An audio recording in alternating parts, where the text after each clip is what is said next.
যুক্তরাষ্ট্র ও ইসরায়েলের যৌথ হামলার প্রতিশোধে ইরান বিভিন্ন ধরনের আধুনিক অস্ত্র ব্যবহার করছে। ইরানের মূল শক্তি হচ্ছে তাদের দূরপাল্লার এবং স্বল্প পাল্লার ক্ষেপণাস্ত্র, ক্রুজ ক্ষেপণাস্ত্র এবং ড্রোন।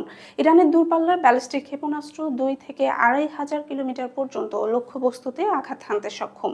এই ক্ষেপণাস্ত্র ইসরায়েল, উপসাগরীয় দেশগুলো এবং মার্কিন সামরিক ঘাঁটিগুলোতে আঘাত হানতে পারে। স্বল্প পাল্লার ক্ষেপণাস্ত্র ১৫০ থেকে ৮০০ কিলোমিটার পর্যন্ত আঘাত করতে পারে এবং দ্রুত প্রতিক্রিয়ার জন্য ব্যবহার করা হয়। এগুলোর মধ্যে রয়েছে ফাতেহ সিরিজের ক্ষেপণাস্ত্র জলফাগর, কিয়াম-1 এবং শাহাব-1-2। মাঝারি পাল্লার ক্ষেপণাস্ত্রগুলো আঞ্চলিক মাত্রায় প্রতিশোধ কার্যকর করতে ব্যবহৃত হয়। এতে শাহাব-3, এমাদ, ঘাদর-1, খোরামশাহের সিরিজ এবং সেজিল অন্তর্ভুক্ত। এছাড়া আধুনিক নকশার খেইবার শেকান ও হজ কাসেমও সক্ষমতা বৃদ্ধি করেছে। ক্রুজ ক্ষেপণাস্ত্র অপেক্ষাকৃত কম উচ্চতায় উড়ে যায়, তাই সেগুলো শনাক্ত করা কঠিন।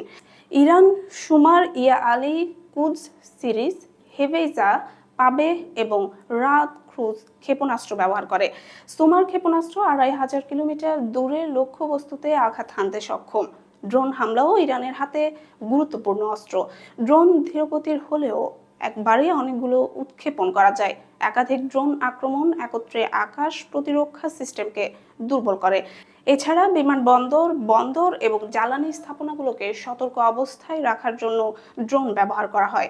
ইরান তাদের ক্ষেপণাস্ত্র কর্মসূচি শক্তিশালী করতে ভূগর্ভস্থ সুড়ঙ্গ, লুকানো ঘাঁটি এবং সুরক্ষিত উৎক্ষেপণ কেন্দ্র তৈরি করেছে, যা তাদের আক্রমণ সক্ষমতাকে দীর্ঘমেয়াদে অটুট রাখে। হরমুজ প্রণালী ইরানের জন্য কৌশলগত বড় হাতিয়ার।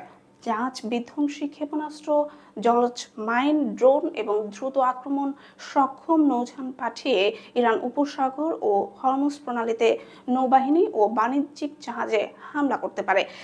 এছাড়া হাইপারসনিক সিস্টেমও প্রদর্শন করা হয়েছে, যা অত্যন্ত দ্রুত গতিতে লক্ষ্যবস্তুতে আঘাত করতে সক্ষম বলে দাবি করা হয়েছে।